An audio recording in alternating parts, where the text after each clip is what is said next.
Alrighty, welcome in to a live edition of the Patriots Beat podcast, a morning edition of Patriots Beat here on the CLNS Media Network. I'm Mike Kadlick alongside 98.5 The Sports Hub's Alex Barth.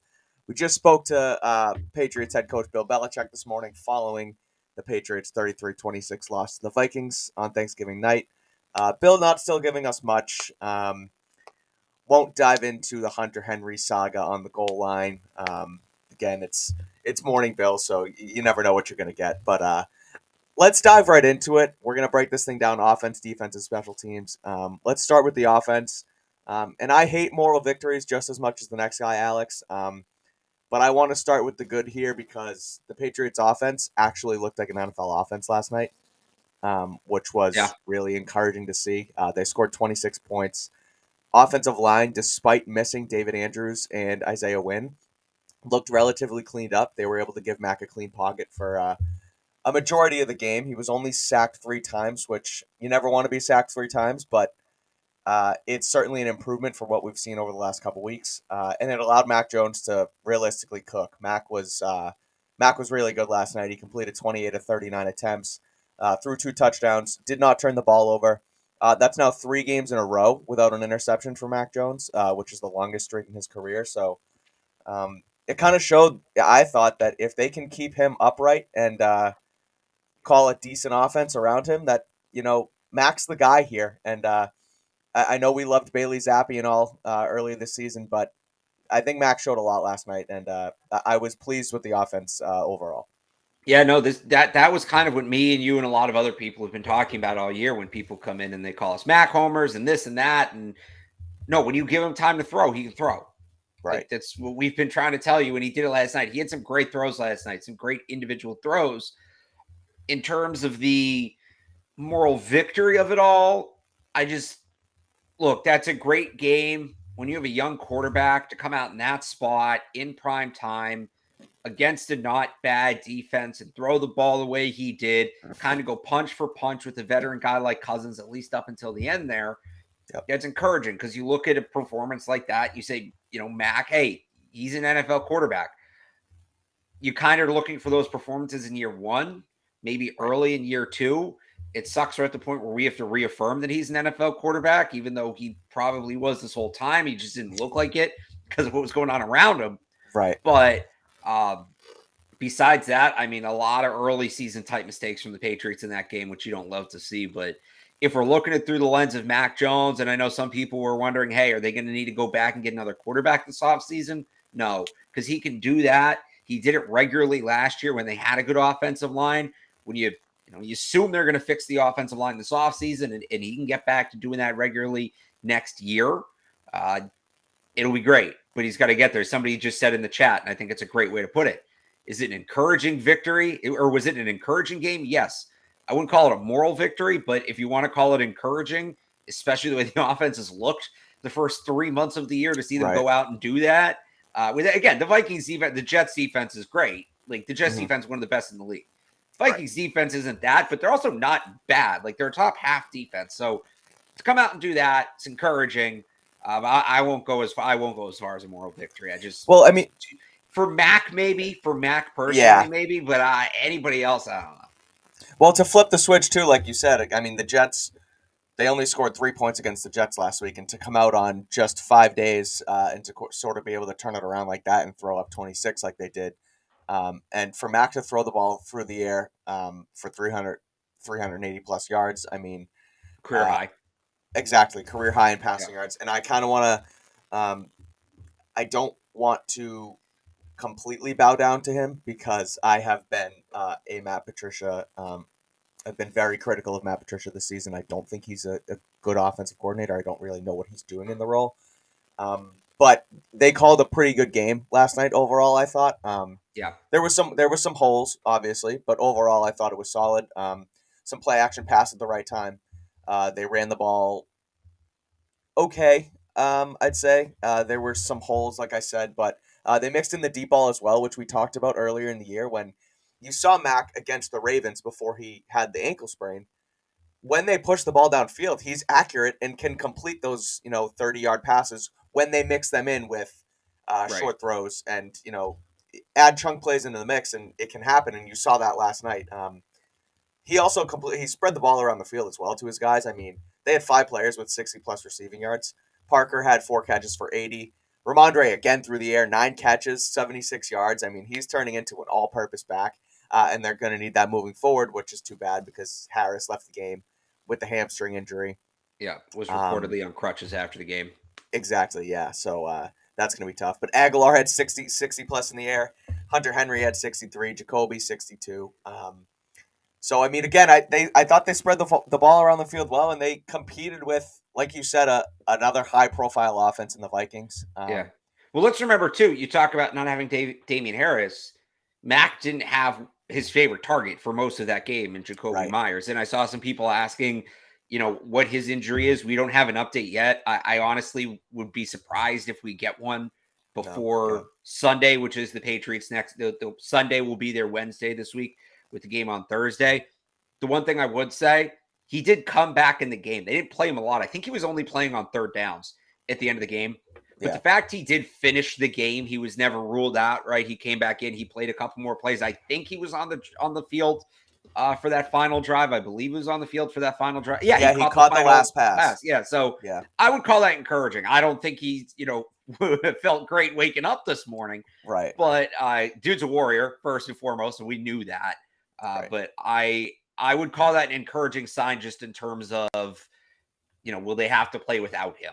Could he be limited? Yeah, he might be probably. But if generally you don't finish the game and then miss time down the road, especially with something like a shoulder injury.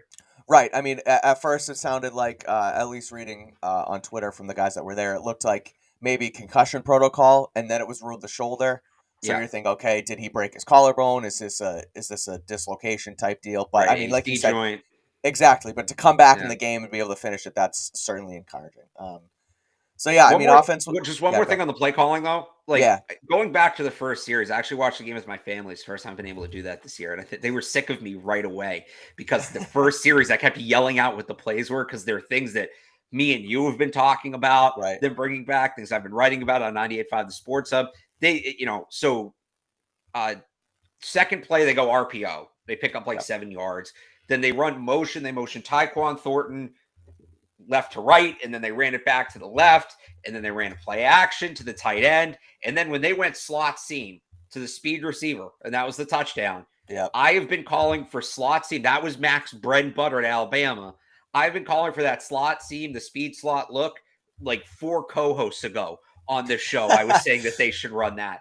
So, there were certainly more of those concepts, and we kind of talked about it last week at the Jets, where there's that brief window where they hit the back-to-back big plays where they went the bootleg action right to Hunter Henry on the weak side, and then I forget what the follow-up play was, but it was something else like that. And then all of a sudden they got in the red zone, and boom, here we go with the shotgun runs, and they got shut down, right?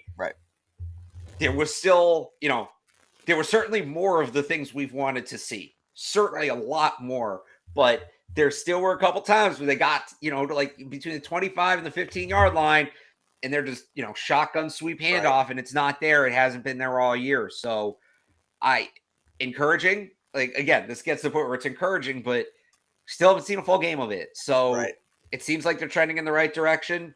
Some of the stuff they called was, again, things that we've been waiting to see. And look at that. They called it, and it worked. And the offense started moving the football. And Mac Jones looked like the NFL quarterback he is. It's just, it's not, for whatever reason, I don't know why, for whatever reason, it's not totally there yet, and it's a little frustrating. No, it's not. I mean, like you said, they put it together on the first drive, and then well, they scored on 4 of their first 7 drives. Like, it wasn't. I'm using the first drive as an example, but there were a couple of drives where they're going. There's another one. They went play action in the tight end on third down, like on 3rd and 3. That's a play 4 weeks ago. They just run shotgun sweep and they get tackled and they punt it. So exactly, you see the growth there. But then on the flip side, there's also the Jonathan Jones interception. The one time where I was like, oh, here's primetime Kirk Cousins for us in action. John Jones flips it for them, and then they go 4 plays, 1 yard, and kick. Right, exactly. So those are the. Well, I will say the first play after the pick, they tried to take a shot. Right. And it didn't work, but like I didn't mind that play call. I'll give you another one. And I know a lot of people are pissed about this play. The double reverse. I've been saying get creative, run the ball with the wide receivers, get Kendrick Bourne in Put it space. in KB's hands. Yeah. Right. The execution didn't work. And look, maybe you don't run it with the backup center, but I like that they're in that headspace because it's different. It's creative. It forces the defense to kind of second guess their initial read. Those are the kind of plays they need to run. They're not going to work every time. Like we can fully acknowledge that, but Right. set something up off of it, a screen, a wide receiver pass, something like that. But like even that play, which I know a lot of people are upset about today, I didn't hate that because it was them doing something that they very much needed to do for weeks now, and they did it. And I hope they don't entirely abandon it just because it didn't work that one time, especially, if they get David Andrews back. That play blew up the middle. If you get a good block up the middle there, Kendrick Bourne had room to run on the outside. So, wasn't necessarily the worst idea in the world there. Do it with Tyquan Thornton. That'd be fun. Well, again, that too. They need to use Tyquan more. I'm fine with getting KB the ball in space as well, but Tyquan Thornton, continue to use him more because if they can get him going with Mac Jones playing this way, that's going to be solid. Just a note on the offense. I guess we could talk about the elephant in the room. I hate complaining about officiating. I think that you got to let these guys play and just deal with it because the entire league deals with it. But last night was atrocious. I think the only thing I hate more than complaining about the officiating is Alex Kemp. Exactly. Yeah, right. So my rule of thumb, personally, I hate being the guy that blames the ref. I hate it when other people blame the ref. Right. We've talked about this before on the show. I don't believe any football game was ever won or lost on a single play. And I think all bad officiating evens out, whether it's within the game, whether it's game to game. Maybe it takes a couple seasons. I'm sure some Steelers fans feel a little vindicated about Jesse James this morning, even though that was the incorrect call because the rule has since changed. But the point is, I generally, my rule of thumb for myself is I have one game a year, a calendar year, that I'm allowed to blame the refs. I already used mine this year on game 3 of it's one game total, of all the games. Oh, okay. Right. I used mine on game 3 of the Eastern Conference semifinals, Celtics Bucks. Do you remember when Marcus Smart was very clearly shooting the ball and got fouled so egregiously that he couldn't get the shot off? So they said it wasn't a shooting foul and the Celtics lost. That was my game this year. That was a horribly officiated game. It was. Yeah. I am kind of regretting I used it so early. I usually save my game for football season. I remember saying at the time, there's no way. It's not going to be worse than this. Yeah. I'm going to stick to my rule because I'm a man of honor. I'm a man of my word. Yes. He's a man of honor here. I'm regretting burning my Blame the Officials game back on May 7th because I could really use it this morning. Yeah, it was tough. Specifically the Hunter Henry touchdown that was called back. The flip-flopping on the rules and surviving the ground, and it's not surviving the ground is not a rule anymore. They changed that in 2018. The fact that the fact that Walt Anderson used that phrase in his explanation is a major, major problem. If he didn't turn to that phrase, it's all just kind of jargon and it's referee talk as we know it. They called it off a dated rule. Look, it's one thing if you want to say because his hand's under the ball moves, but the ball can touch the ground as long as the ground doesn't impact it. And his hand's under the ball when the ball moves. I thought that, and then he rolls over and he kind of reshuffles it up against his body. If they called that a catch but not a touchdown, if they were like, he caught it, but he's down at the half-yard line because he reshuffled the ball after crossing the plane. Sure. I get that. I don't love it, but I understand the rule being interpreted in that way. Yeah. And then the Patriots probably go for it, right? And they can still come away with 7 points. That's what I thought they were reviewing that for the first 5 minutes. An incompletion didn't even cross my mind. It's a dated rule that still probably wasn't called correctly. So, I was the 2 plays that were really bad. There were others. I know they missed the hold on the Kyle Duggar on the kick return touchdown. The other really bad one was that 3rd down on the 4th quarter on what was really the Patriots' last real drive of the game, right? Where Hunter Henry gets tackled out the pattern, Matt gets his face mask rad, it's just nothing. Is the crew this crew has thrown more flags this year to this point than any crew in the league, and none of that gets called. Come on, that's just bad. Big play. There's letting them play, but that was too much. Yeah, it's tough. And again, it's like you hate to you hate to blame the refs and you hate to have them have such an impact because, like you say, it's not just one play. The Hunter Henry touchdown, Belichick told us it this morning. It was a 4-point swing, right? But like, there's plenty more plays throughout the game that can swing it in the opposite direction. But when it's so, when it's every third, fourth play of the game, it's like, oh, that could have been called. That shouldn't have been called. That's not football anymore. That's just the stripes getting way too involved. They're not involved enough. So, I mean, it's tough to see. Again, And it's the like, face mask on Mac was brutal. Like a right. game changing play that you just don't see when there's a ref behind the pocket every time. Like that's kind of why Ref's he's right there. there. The ref's right there. That's Yeah. why he's there is to watch the offensive line and see holding calls, etc. But also their main thing is protecting the quarterback in the NFL. And when his face mask is getting pulled all the way across, it's like that's why that ref's behind the pile, behind the And pocket. one more thing on the Hunter Henry, because I forgot to say this. Yeah, Did the ball move? Maybe. But can you say conclusively that it moved? Because I don't think you can. And that's what, to overturn a call, right? Indisputable video evidence. right. And maybe it moved. I don't think it did. Maybe it did. I can understand why people might think it did. There's no way in hell you can conclusively Right. tell from those replays that it moved. Well, It and with just the is hand brutal. underneath the football, it's like, okay, if the ball touches the ground, but it's within possession with his hand and he's holding the football, it doesn't matter that it hit the ground. So, like, Right, if it right. hit the ground, Which is it's just the exact, that's what changed in the rule exactly from after the Jesse from James Jesse play. James. That's Right. the exact, what you just laid out is exactly what changed in the rule. It Right. was, if we were playing in 2017, and trust me, there are parts of me that really wishes it was still 2017. Yeah. Then yeah, then it's not a catch. But it's Right. 2017 and the Patriots have Tom Brady and they win that game 50-10. But it's 2020, it's 2022. That's not the rule anymore. It's bizarre how many tight knit like goal line calls there are with reaching to the pile and hands Oh, underneath it's because it just gross. happened. It is gross and it's too bad, but it happens and it just happened a few weeks ago with Travis Kelsey, and it On was the called same the opposite play. way. It's like it's terrible. It's tough. And again, this you wish, like you said, you didn't burn the Marcus Smart game because this is the game to really get into the Yeah. officiating here. But That's why now I know for 2023, I'm going to save it till football yeah, season. but yeah, that's our ref rant. But I mean, overall, I think some good things to take out of the offense, which we hadn't seen in a few weeks. So yeah, anything else on the offense before we kind of move along here? Well, it looks like Damian Harris. I mean, we kind of talked about it earlier. Yeah, Damian Harrison crushes after the game, so it's going to be interesting to see what they do at the running back spot. yeah. Especially with Obviously, Pierre Strong making a mental mistake, which we'll get right. into later. Can't imagine Pierre when we'll get to that. I can't Right. imagine Pierre Strong dresses again this year. JJ Taylor's back on the practice squad. Like maybe it's more Kevin Harris, but Yeah. it's an initial report. He was on crutches. We don't know exactly what it means. They could have just been being careful. But if David Right. Harris is going to miss time again, it's a lot on Ramondre's plate. A lot on Ramondre, who was solid in this game. He had. I Oh, mean, he I only guess. carried.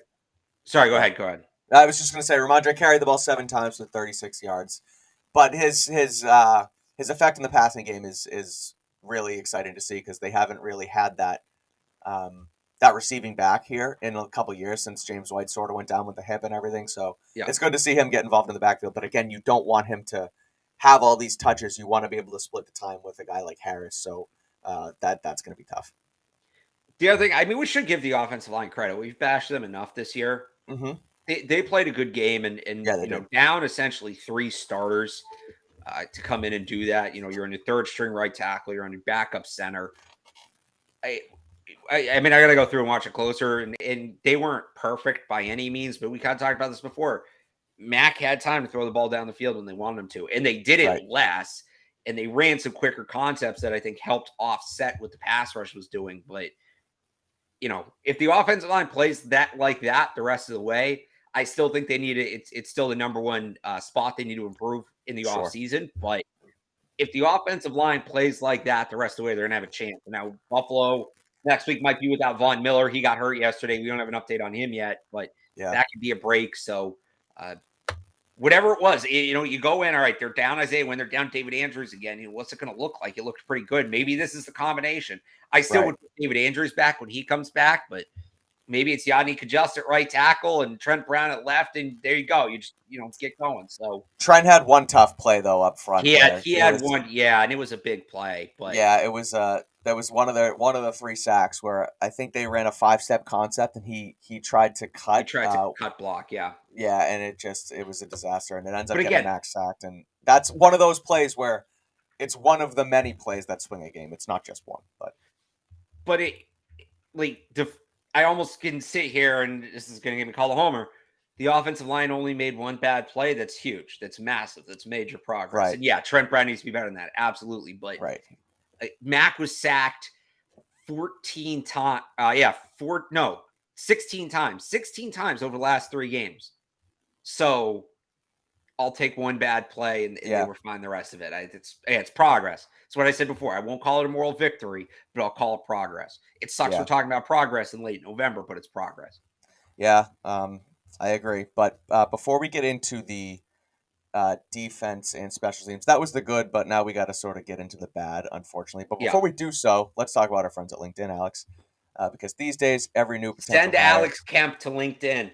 Alex Kemp needs LinkedIn. The Patriots, or the NFL rather, needs to use LinkedIn.com/beat to try and hire new officials because last night was brutal. And these days, every new potential hire feels like a high stakes wager for your small business. You want to be 100% certain that you have access to the best qualified candidates available. And that's why you have to check out LinkedIn Jobs. LinkedIn Jobs helps you find the right people for your team faster and for free. We use LinkedIn Jobs here at CLNS Media, and we can't recommend it enough. It's super easy to post your job, then add the purple hashtag hiring frame to your LinkedIn profile to spread the word that you're hiring. Simple tools like screening questions make it easy to focus on candidates with just the right skills and experience so you can prioritize who you'd like to interview and hire. As we inch closer to December here, we're 5 days away? So it's the perfect time to add the right team member and end 2022 strong. And it's why small businesses rate LinkedIn Jobs number one in delivering quality hires versus leading competitors. LinkedIn Jobs helps you find the qualified candidates you want to talk to faster. Post your job for free at linkedin.com/beat. That's linkedin.com/beat to post your job for free. Terms and conditions apply as always. So yeah, offense was great again, but we now got to get into the bad now. I like to start with the good and get into the bad. It's kind of funny. The Patriots defense was what kind of kept them in games over the last several weeks. And then as soon as the offense gets it together, the defense doesn't play well. They allowed primetime Kirk Cousins to sort of shred them to the tune of just about 300 yards and 3 touchdowns. They only sacked him once. They weren't able to get pressure on Cousins really at all, even with them missing Christian Darrisaw up front, which that was one of something we touched on here on Thursday or Tuesday rather, was Yeah. that whatever day it was, Monday. But I'm days of the losing it. week It's tough, aren't real anymore. It's fine. especially during the It's holidays. Monday. But It's Monday. yeah, exactly. But one of the things we touched on, one of the matchups was a backup tackle who we barely even heard of versus guys like Matthew Judon and Josh Uche, and they got nothing on Cousins. They sacked him once for 9 yards. They allowed Justin Jefferson to go rogue too, something that we talk about and you hear it all the time around here is that the Patriots and Bill Belichick's defense, you're going to take away their best player and let everybody else beat you. They let Justin Jefferson beat them on Thursday, so not the best performance from the defense overall. Yeah, the defensive play calling, I mean, that felt like a throwback to Matt Patricia. Some of that Yeah. soft zone. They dropped Matthew Why does this Judon. guy call plays around here? You just got to get the play sheet out of this guy's hands. They dropped Matthew Judon into coverage quite a bit, especially early on, which was like flashbacks to Matt Patricia. Trey Flowers used to do that a lot. The one play that got pressure on Cousins was the interception, right? Daniel Aquali's right there at his feet. He can't step into it, throws off the back foot, sails it. Jonathan Jones is right there. On Cousins, I mean, I'll tip my cap to Kirk Cousins. I will. He played a great game. Primetime Kirk Cousins played like a primetime player. He did. And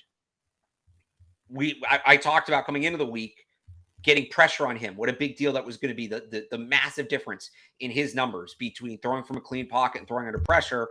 And they pressured him a couple times, and he threw the ball well under pressure. And that's because they didn't. You have to keep that up. It has to be regular. And they only had 1 sack in the game. It came on it was the first or second play of the fourth quarter. So they only had 3 quarterback hits total. They didn't hit him. They didn't upset him. Basically, they let him get in a rhythm. And you saw what happened. I mean, he looked like a guy who was locked in. It was kind of the same thing that happened with Mac Jones. The difference is Kirk Cousins had Justin Jefferson. And on one hand, what'd you say? They let Justin Jefferson I forget how you phrased Beat it. them. Let them beat them. Let them beat them. Well, it's something like kind of like let him run open or whatever, and they did at Yeah. times. The soft I let zone him go again, rogue. They let him they go let him go rogue. rogue. That's what you said. The soft zone was certainly frustrating at times. Yeah. It wasn't great, but there's also plays where he's double covered, taking massive shots from safeties and still catching the ball. Right. I know they were saying last night, after the game, yeah, we got just saying now we got other guys like this coming up in Diggs and Adams and Hill. And I think Justin Jefferson's the best receiver in the league right now. Yeah, I I mean, agree. some of what he was doing was just because it's not like he made one great catch and you're like, oh wow, what a catch. It was every single time they threw him the ball. Was he 9 for 9 on targets? I know he finished with 9 catches. Yeah, he had I don't have the box score up in 11, front of me. 11 targets. Okay, but I mean, it's like That's a good percentage. Kirk's throwing the ball in these tight windows and he's getting hit. He's still holding on to it. I mean, it was just unreal. So Yeah. on one hand, I'm surprised they didn't smother him more. I'm surprised they went with that soft zone as much as they Right. did. On the other hand, even when they did smother him, he caught the ball. And it was for big gains and big plays. So to me, the issue was up front. The issue is with the pass rush. They just, with the backup left tackle against an offensive line that hasn't been great, Yeah. Matthew Judon didn't do a ton in this game. Josh Uche had the 1 sack, didn't do a ton besides that. I think they missed Christian Barmore. This was the first time it really felt like they missed Christian Barmore a ton.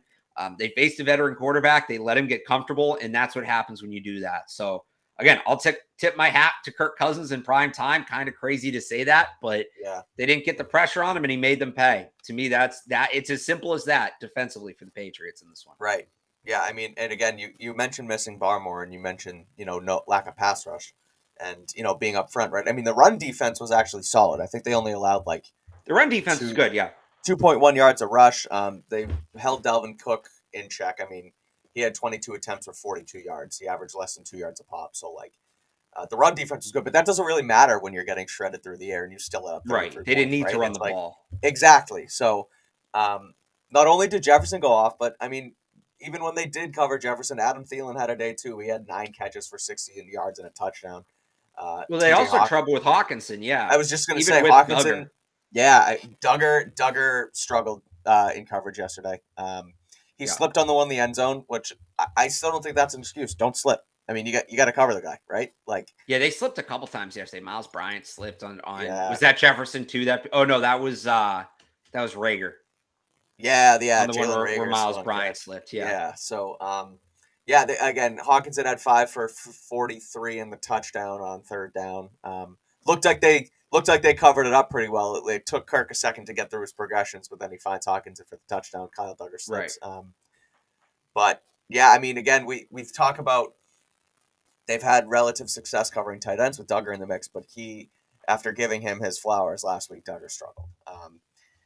I mean, I've been a huge advocate of the defense this season, but they beat up on the bad teams, the Jets and the Lions, the Colts, and then when they end up facing a good offense in the Ravens and the Vikings, and I mean the Bears with Justin Fields, they basically started the Justin Fields coming out party on Monday night a few weeks ago.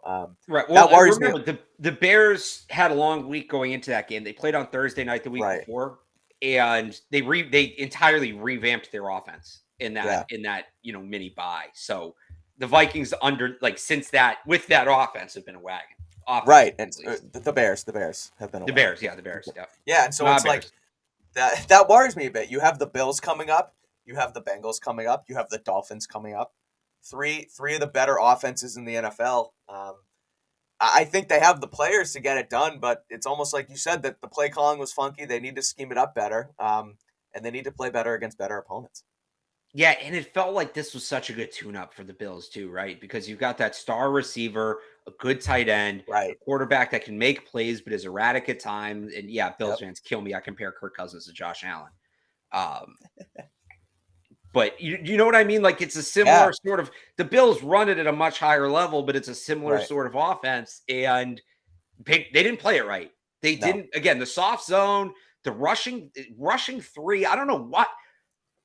They're down against the offensive line, right? Exactly, right against a banged up offensive line to continue. And I don't have the exact percentage yet. I'll get that later today, and I'll probably tweet it out. But the exact and Twitter's right there.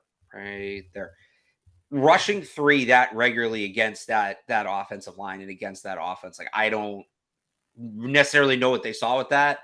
And if you rush 3 against the Bills, you're gonna have a bad time. Yeah. You don't want to overly blitz the Bills, but put put Matthew Judon after Josh Allen at least. So I just a little bit of a head scrape.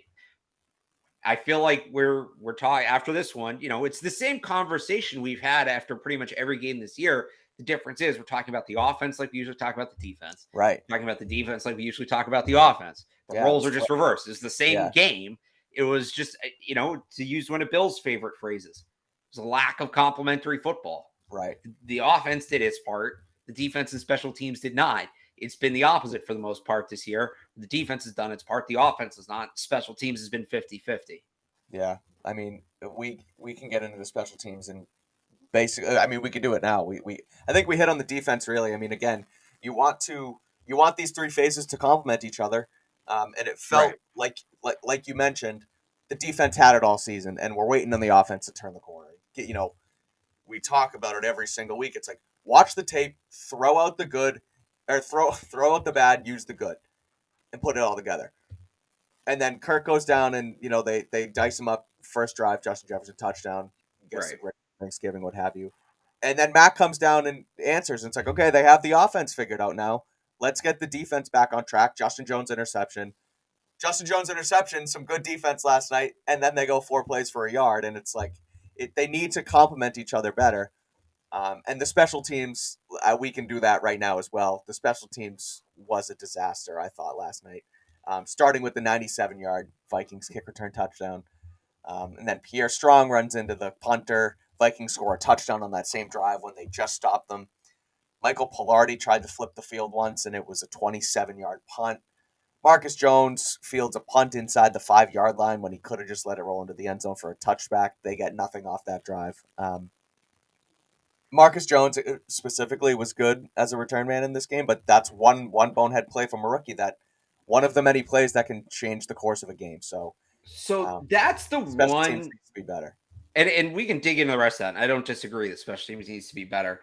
Yeah. It was really interesting from Bill, though, and I just want to pull up. I have the transcript right here. Bill was asked about that play, if he wants to see Marcus Jones let that ball go into the end zone. Uh-huh. And why can't I find it on the transcript here? Was it last night? Here it is. No, this was this morning. Bill was asked if he wants to see Marcus Jones let the ball go in the end zone there. This was Bill.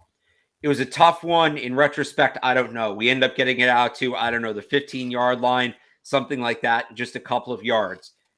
I think take a shot at making a big play in that situation. I'm all right with that. If we had done a better job of our blocking, did a better job to get him started, he might have had a chance there. So that situation, you don't have a lot of options right there. I'd say punt return in that situation is not a bad option. I think I'll give Mark Jones benefit of the doubt. Based on that answer, it sounds like the coach has told him to return the ball. Yeah. And with no timeouts. And they trust him to make a read on that and try and return the ball. Right. Yeah. With no timeouts, maybe they figured, hey, we only need a field goal. Like if this kid breaks one, we're maybe a play or two away from field goal range. Maybe he houses it. So yeah. I don't love the coaching decision to tell him to field it, but maybe that's not on Marcus Jones. Maybe that's right. on Bill took that one. Belichick. It's just adding context to the play. It doesn't excuse it. It's just adding context to the play. The rest of it. Yeah. The rest of it. Yuck. Just bad. Just gross. Just no. It wasn't good. Yeah. The kick return, Kyle Duggar get held? Yes. Are there 10 other guys out there who can make the play? Yes. There were a couple guys who came down initially. I think it was Slater and Schooler, which is shocking. Yeah, did not take good angles to the ball. They didn't. I also don't know why the Patriots kicking to that guy. He's one of the best returners in the league. I don't know if Folk can't get the ball out of the back of the end zone. Maybe that's where they missed Jake Bailey. But if Folk can't, and they've got some good returners coming up on their schedule too, you might need to give Michael Pilardi a shot at kickoffs here, because that's a kickoff that should just be going out of the back of the end zone. You shouldn't even be giving them a chance with it. Didn't even get to the end zone. And maybe they were running some plays trying to pin them because those kicks were angled way to the right. I don't know why you're trying to pin them. Just kick the ball out of the end zone. I wouldn't mess with them. Yeah. What were the other plays? The running into the punter. They clearly had something drawn up like they did. Remember against the Colts on the blocked punt where there's all that motion before the punt and they got the block.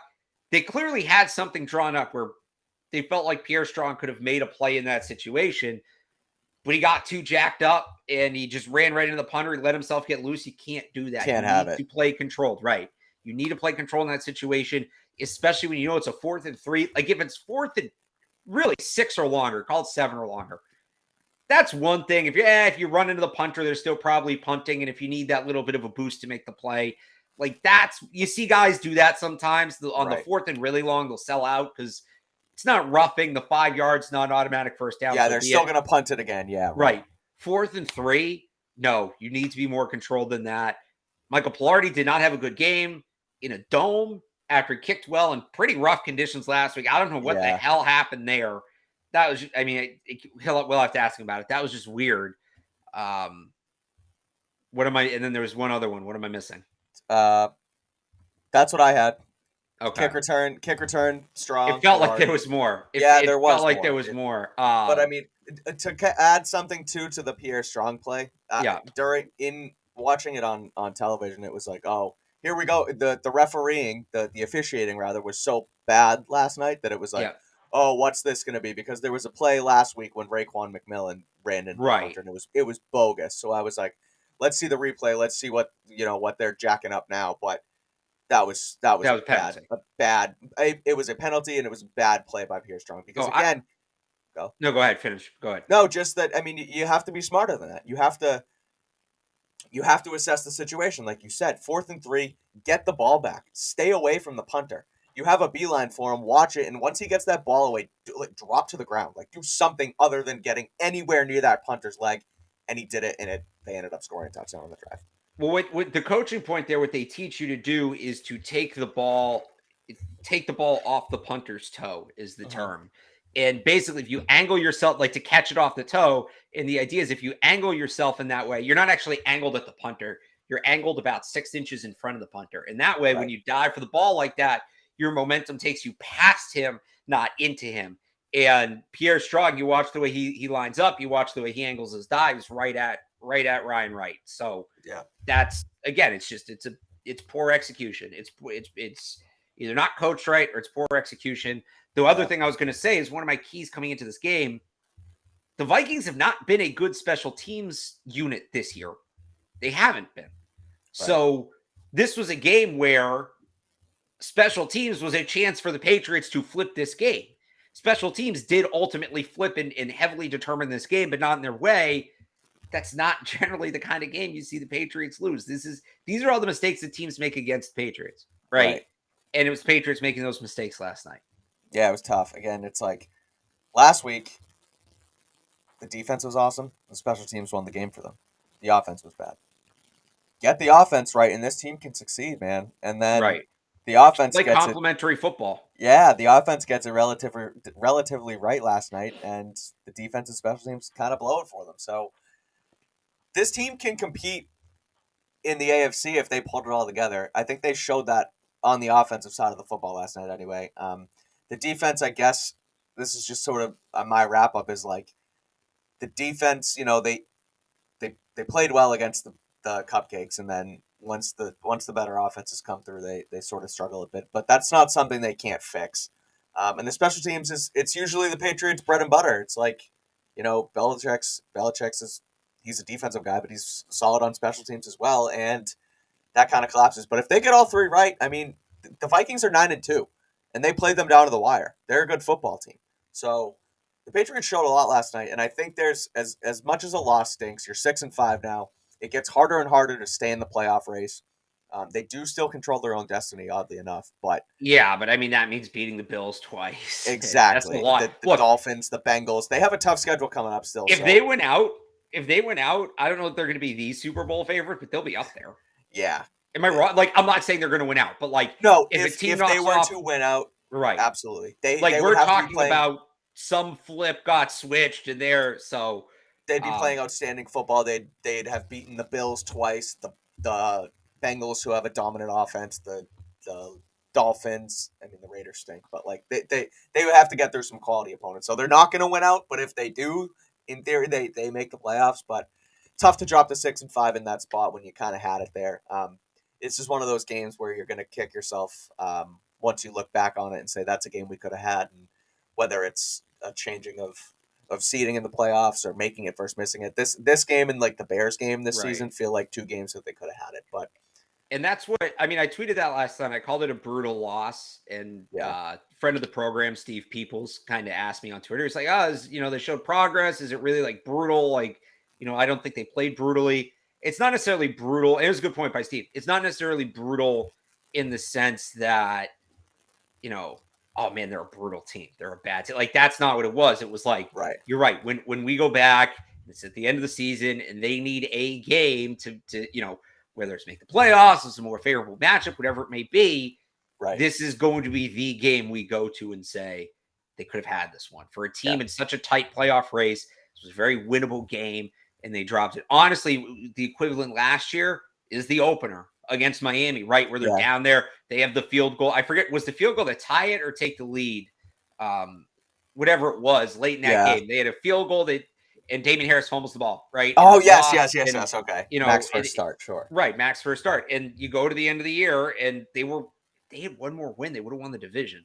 Right. And you go back to that, and you're like, it's a winnable game. They could have had it. It's brutal. It hurts. Yeah.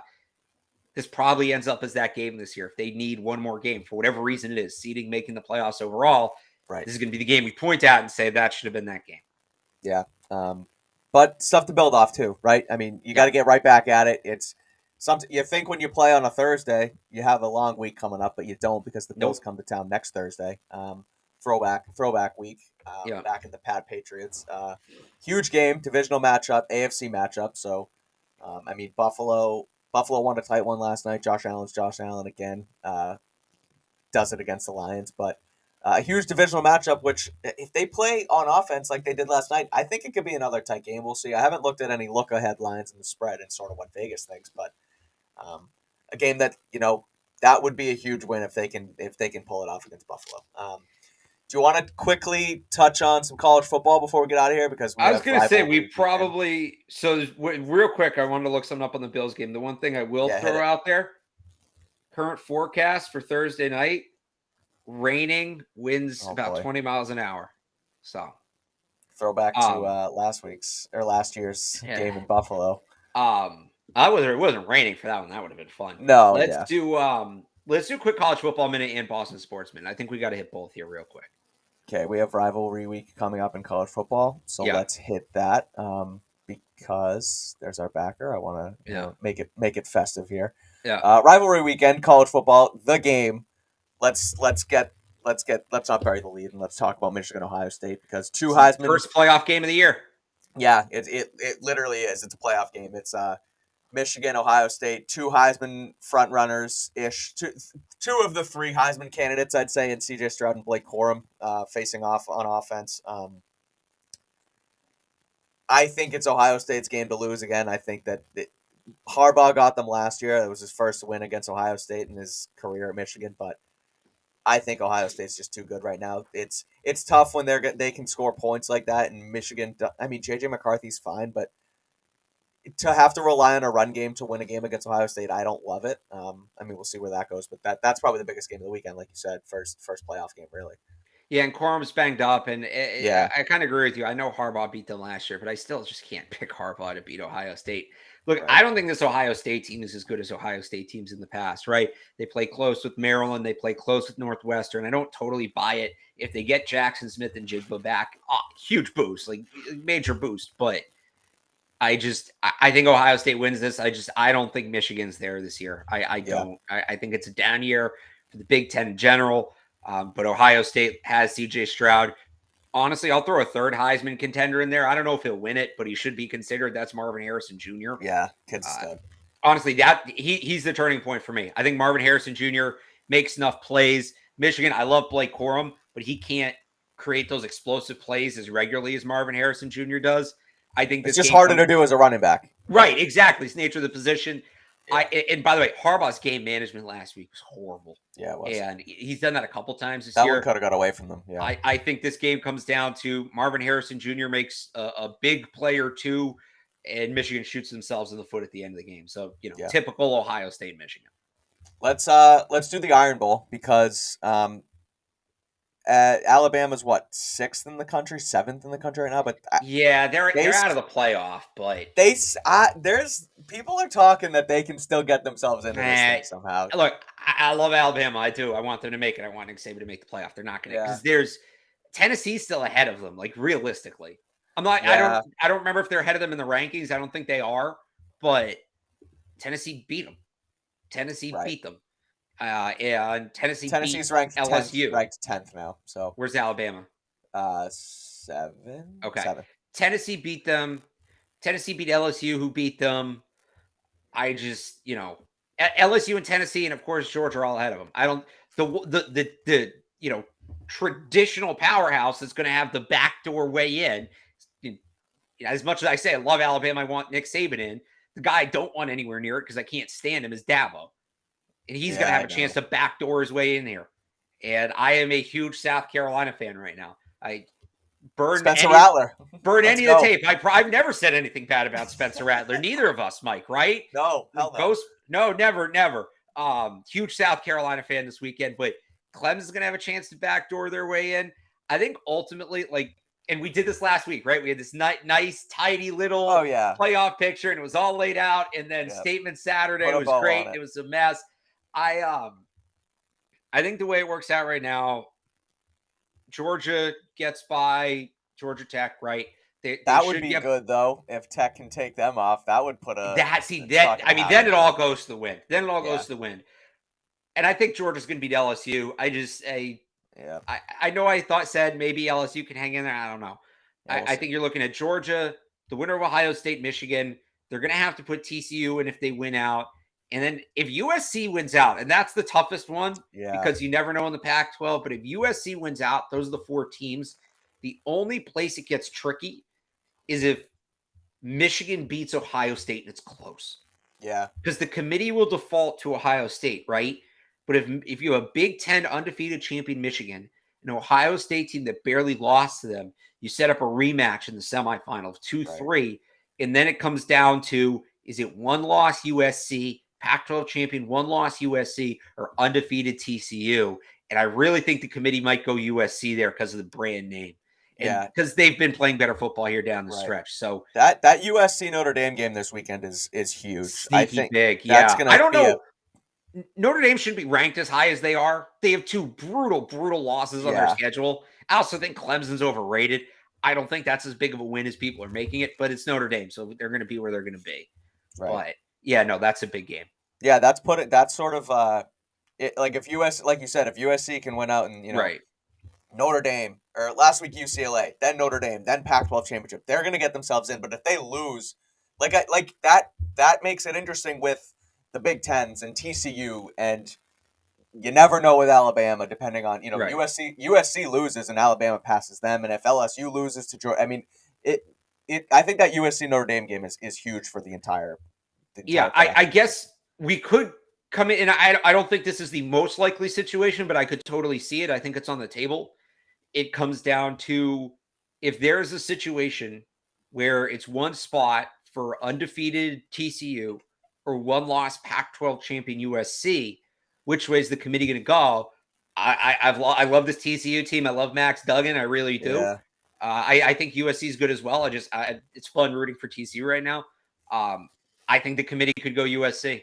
I think I they would, do. and I think they should. I think they've Heisman favorite, yeah, bigger brand. Like I could see it. yeah. Good weekend So of college football, Conrad. Make sure you right. watch that. And then maybe you get three Big Ten teams with Ohio State, Michigan, and USC. Good call. Yeah, when does that happen anyway? A couple of years. I think it's 2026, but it's one of those things that'll probably move That's up. what bizarre. We'll talk about It's that down the annoying. road. Yeah, we'll talk It's about going to that when be it happens. interesting. But Yeah. let's do Boston sports quickly. Yeah. Celtics keep rolling. Jason Yeah. Tatum MVP. I was at the game on Wednesday, and that dude is just electric. I don't know. Even when he's banged up, he was expected to maybe miss the game. Instead, he goes out there and drops like 37 and just wills them past the other MVP front runner and Luka Doncic. I know it's early; it's tough to talk about MVP, but I bet Tatum to win MVP before the season. Yeah. So every time he plays a game, I'm out of my mind because you got to keep rolling. But he doesn't want to not play, which could be huge for his MVP chances. And the Celtics are 14-4, and they're just, I mean, they're the best team in basketball, and I don't think it's real. I mean, Milwaukee maybe, but they're rolling. Right. Well, I think it's just an interesting moment to take stock of both teams here the day after Thanksgiving, the traditional matinee, right? And Right. we Yeah, start Celtics Bruins play at 1 today, right? at Too. 1. Yep. Yeah. Celtics at 8. Yep. If are they both at home? Actually, is that a changeover game? That would be fun. I know they don't do those anymore. I like Boston's at home at 8, and yeah, they're both at home. yeah, They're both at home. It's gonna be rocking down at the Garden today, baby. Yeah. I shout out to the floor crew, the bull gang, baby, the bull gang. So I think with the Celtics, we'll start with Celtics. Like if they play, I saw a stat the other day. I don't remember where at it. If they play 500 from here on out, which they won't, but if they play 500 from here on out, they're going to win 60 games. So, which now that I'm thinking about it, I don't know if that math is right, but regardless, they're in great shape right now. Math. Right. They're 10 games over 500 in the NBA, 42, 43, 40. They're going to win 50. They're going to win 50 games. But they're not going to play 500 from here on out. They're going to be better than that. Yep. They feel like they're in a really good spot, and they're navigating some injuries. And the biggest concern right now with the Celtics is defense.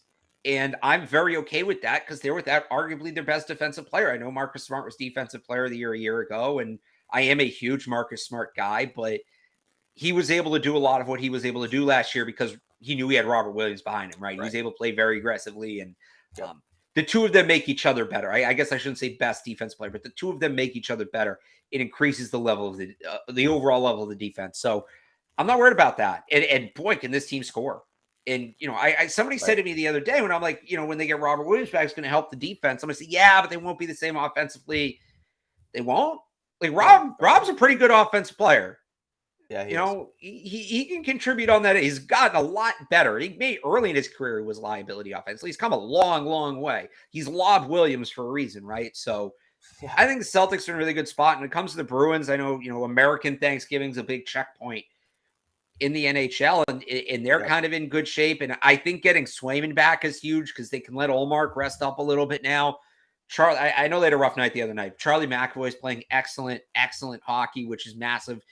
Hampus Lindholm is looking to be, potentially the guy that saves Don Sweeney's job the way he's looked coming out of that trade. He's been excellent. And, Bergeron and Marchand doing what they're doing. Shout out to Patrice Bergeron, 1,000 points. So everybody's healthy, knock on wood. Yeah. It's a good checkpoint at both seasons, and they're both kind of rolling at the first major checkpoint. The next one will be New Year's, and then it'll be Groundhog Day. But things look good right now.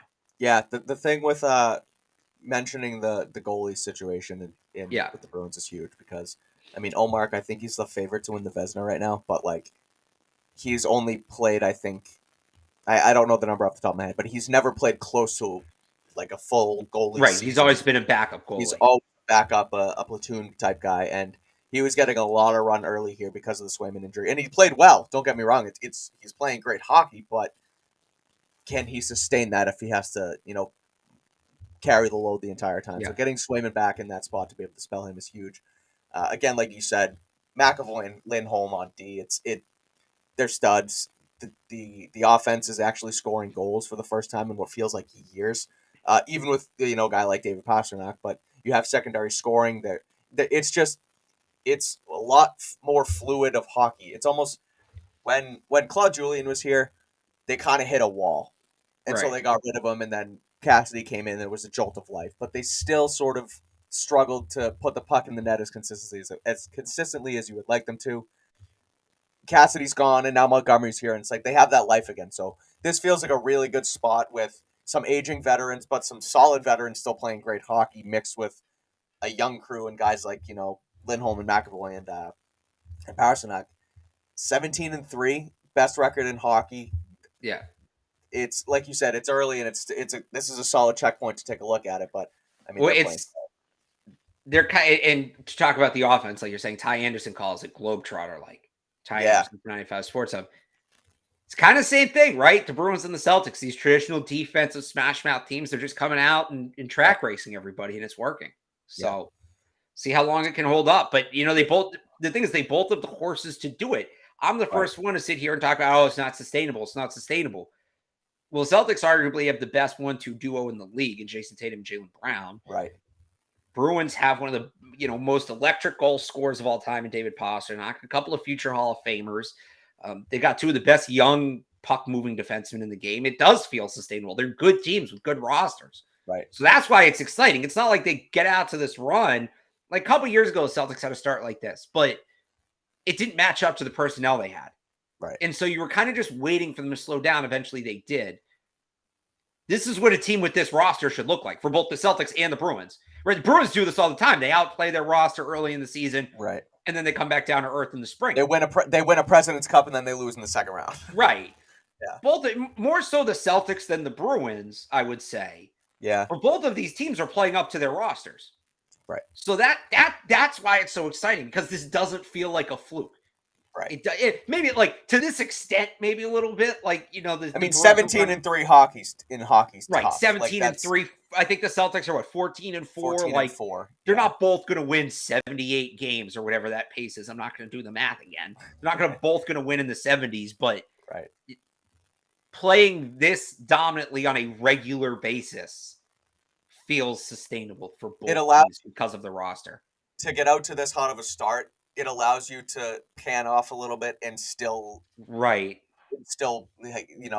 not even pan off, rest up before yeah, you get rest to the up, yeah, and just get back to like a level of play where, I mean, you're gonna lose, like you said, you're gonna lose some games, you're not gonna sustain it, but getting out to this hot start allows them to, like you said, rest up, and also, I mean, it shows that they can play. So we'll see what happens. I don't even want to do the Red Sox, so I'm just changing the backer now because I can't. No, I mean, they're going to lose. They talk about playing up to your roster. They're going to lose their best players and then play up to their roster. I can't do Red Sox. So let's go back to Patriots. We'll quickly wrap this thing up. Yeah. Again, not a huge moral victory guy, but I thought that the offense showed a lot. The defense struggled. Special teams tough, but a lot to build off of. Get right back to it with the Bills coming to town on Thursday. Me and Alex will be back here. We'll both be at Gillette on Sunday, so you can follow us on Twitter for coverage as they start prep for the Bills. Sunday's their Wednesday, so they'll be down at practice on Sunday. We'll be there for coverage, and then get back after it in the throwbacks against the Bills, a huge divisional game. So me and Alex will then preview that game early next week here on Patriots Beat. So again, make sure you follow Alex on Twitter at RealAlexBarth. He's got some great Patriots coverage and all Boston sports coverage there. And read his stuff on 985thesportsup.com. I like the pointing to the Twitter handle now. Yeah, if I can figure it out, it would be great. Yeah, because it's backwards. You can follow me on Twitter at Mike Kadlick. There you go. You can see all my CLNS media coverage there, and you can read my stuff on clnsmedia.com as well.